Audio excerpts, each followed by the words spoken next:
Los Angeles. There's a lot to talk about when it comes to LA. It's glamorous, and there's so much to do and see. But if you're thinking about Los Angeles, there's one thing that you can't run away from besides Hollywood. It's the beach. Everyone loves the beach. According to the Los Angeles County Department of Beaches and Harbors, 50 million people visit beaches in LA County per year. Those people range from local residents to tourists from all across the world, and they can enjoy a wide range of leisurely activities from shopping, to swimming, to surfing, to hiking, and, quite literally, long walks on the beach.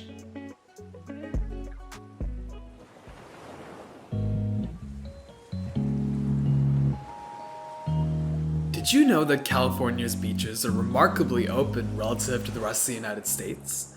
Over in the East Coast, states like Maine and Massachusetts have nearly no beaches accessible to the public. In California, though, our Coastal Act tells us that the state must maximize public access to and along the coast and maximize public recreational opportunities in the coastal zone. The state owns all beach land at or below the average high tide line. Basically, at every point on California's coast where the sand is wet and dark is publicly accessible by you. At least, that's true in theory. California prides itself on having free beaches as a right for all of its citizens, but California has never realized this goal. California's beaches were and are not equitable, and they are not free for us all. This is what I want to cover in today's video. This video is made to be a guide and glimpse into California's dark past and present relationship with beach access and environmental racism. This problem runs rampant throughout California, but I'm focusing on where I currently live, here in Los Angeles County.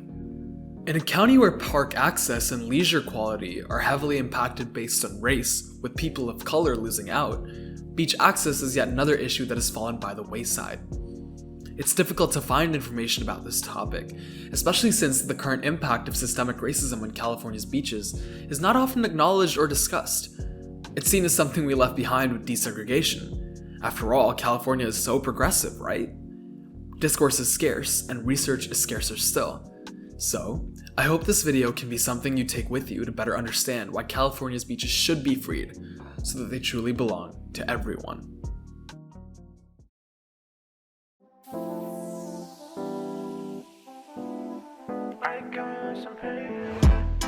This video is an exploration of those barriers that continue to exist for BIPOC communities in LA and their access to the beach. These issues aren't unfamiliar or unknown to people of color in LA. They're just another part of life that minority communities have had to accept, alongside countless other social and environmental inequities. Beach access is just one aspect of a concept I mentioned earlier, known as environmental racism. Environmental racism refers to the idea that environmental damage and degradation are exposed overwhelmingly to non-white populations. This extends from every metric, from air pollution to water pollution, to food security, to health and disease rates, and so much more. You may be wondering why something like beach access is worth talking about when there are so many other issues that people of color face in California and across the nation. Well, I'd argue that's not a fair point, because to combat this environmental racism in all of its forms, there's a concept that has emerged called environmental justice. Environmental justice addresses all, not just some of the problems that environmental inequity has led to.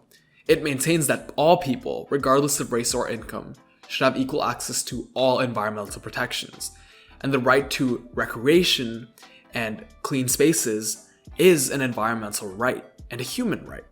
Nothing can be left behind when talking about environmental racism and environmental justice. And beaches in California have never been designed with equity in mind. It's always been about control and the consolidation of beach access. You may have heard those stories about rich homeowners in Malibu who have locked up public beaches and engaged in decades-long legal battles to keep them closed. But it goes even deeper than that. Beaches in LA have been molded and shaped by the vision of a very small and very white minority of residents. The stories of LA's segregated beaches are still emerging into the public consciousness, and the current barriers to access are even quieter still. If you're a person of color from Los Angeles, or even a visitor to the beach from far away, you know the truth. The truth is simple. You've never belonged at this beach. this beach is not for you.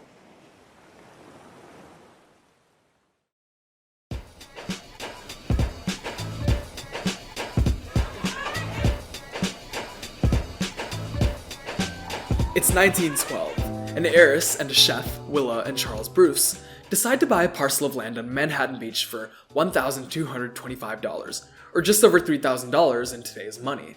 Their goal was simple: to create a resort for the relaxation and recreation of people of color who are not really allowed on any public beaches in Los Angeles. Willa Bruce went on record in 1912 saying that, "Wherever we have tried to buy land for a beach resort, we have been refused, but I own this land, and I'm going to keep it." Opened on June 17th, 1912, African Americans from across the country flocked to the resort and the 2 blocks of beach owned by the Bruces. The spot became to be known as Bruce's Beach. Complete with a cafe, dozens of rental bathing suits, and the promise of unimpeded rest, the resort became a thrilling success. Despite the anger of local white residents and the fenced-off barriers forcing black visitors to walk the long way around to get to the resort, it persisted. Bruce's Beach was so successful that, from 1919 onwards, other African American residents purchased property around the resort. That area of Manhattan Beach became a safe haven for black residents in Los Angeles. That uneasy calm wouldn't last, though. Not even a week after the opening of Bruce's Beach, white residents would clamor for its closing. It's no surprise that a newspaper article from June 27th, 1912, reporting on the matter, just decided to give away Willa Bruce's entire home address while discussing Bruce's Beach. Eventually, under the guidance of a particularly racist and overzealous real estate agent named George Lindsay and the Ku Klux Klan, black residents were targeted by cross burnings, tire slashings, phone intimidation, wiretapping, and the installation of false signs to deter parking and residents in the area by the Klan. Eventually, to curb what was termed as the invasion by Lindsay, the city of Manhattan Beach stepped in and seized Bruce's Beach under eminent domain in 1924. As a quick aside, it's important to talk about eminent domain. Under the Fifth Amendment of the US Constitution, the federal government can seize private land and modify it for public use as long as just compensation is provided to landowners. This system, as you might imagine, was grossly misused by the federal government to force black Americans out of their rightful homes and to convert blighted neighborhoods for higher uses. Yep, that's the exact wording of the Federal Housing Act of 1949, a piece of legislation that would eventually displace 2 million African Americans in just 23 years. The Housing Act was a codification of a practice that had existed for decades before, with the Bruces as just one of its early victims. I'd highly recommend reading about eminent domain and its disproportionate impacts on African Americans in this short report, which I've linked in the description. The Bruces fought this racist encroachment of their land via a prolonged legal battle, but they lost. They received a pittance of just $14,500 for their land. Their bright legacy was shattered by the institutions and the beliefs of a state that was meant to protect them. To add insult to this injury, the land lay fallow for decades. Manhattan Beach did not have a plan for Bruce's Beach. After the buildings were razed in 1927, the beach was rented to a bait shop owner for $1 a year. Signs were posted to keep blacks out. The Klan actively harassed black families living in the area for years, and Bruce's Beach remained unimproved until a park was constructed in the 1950s after World War II. The injustices felt by the Bruces and their descendants continued for decades. Only 2 years ago, in September of 2021, was the land of Bruce's Beach returned to the great-grandsons of Willa and Charles Bruce by the LA County. The Bruce family sold the land back to LA County for $20 million in 2023. The sum of money paid to the Bruces for their land both in 1927 and 2023 does not reflect or address the historical inequity of real estate, land access, and the quality of life borne by Americans of color. It doesn't even come close. Bruce's Beach was just a small part of the denial of beach access to marginalized communities that took place in Los Angeles. Let's take a look at another famous oasis seized by the county in the 20th century.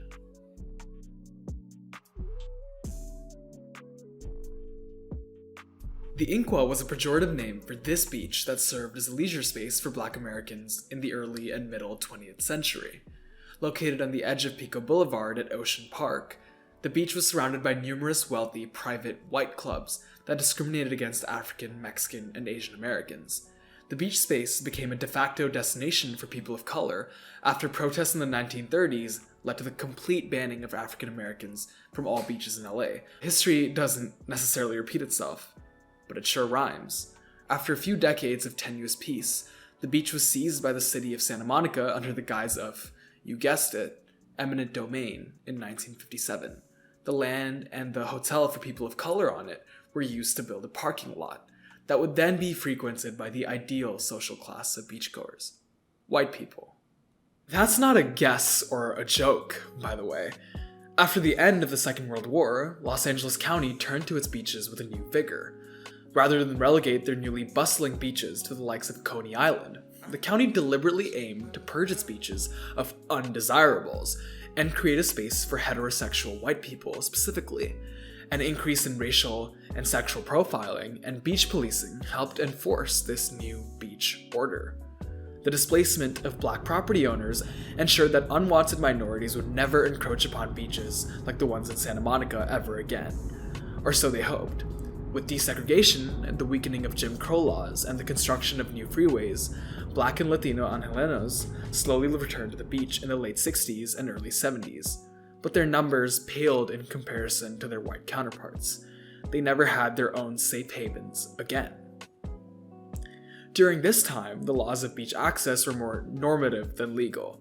The keep out signs and widespread crackdowns had been replaced by cultural belief that only certain people were allowed on the beach. Let's see what that looks like. Let's read some comments about the construction of a waterfront resort in Redondo Beach.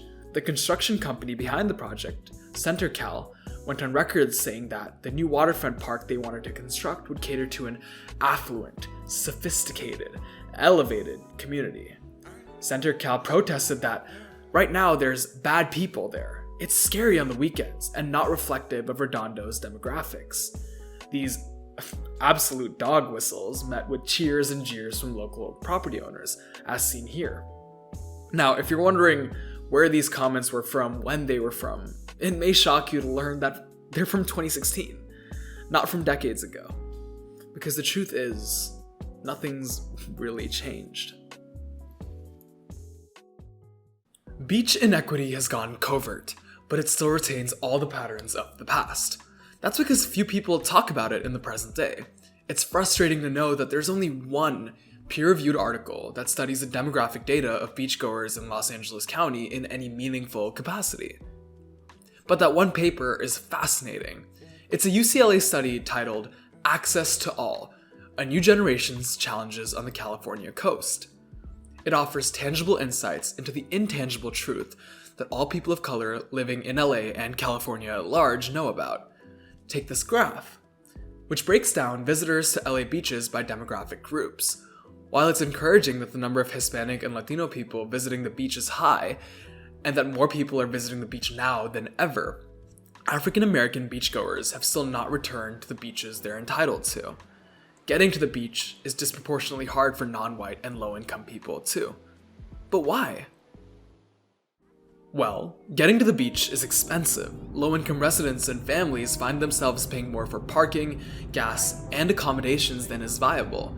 The average total value of a day trip to the beach is $36.74, but other research finds that low-income and minority communities have to pay more simply because they've been displaced and live too far from the beach.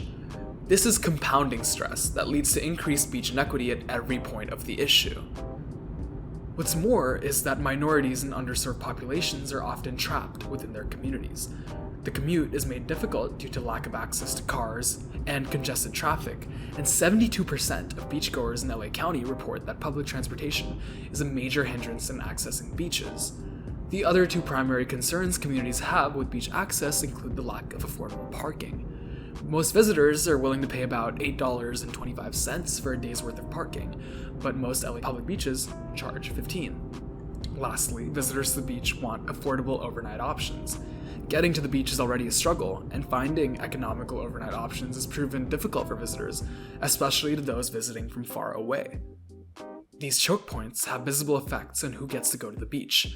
Families with a median household income of $40,000 or less are far less likely to go to the beach. Minority residents who do manage to hit the beach are often profiled and arrested for the sheer crime of existing.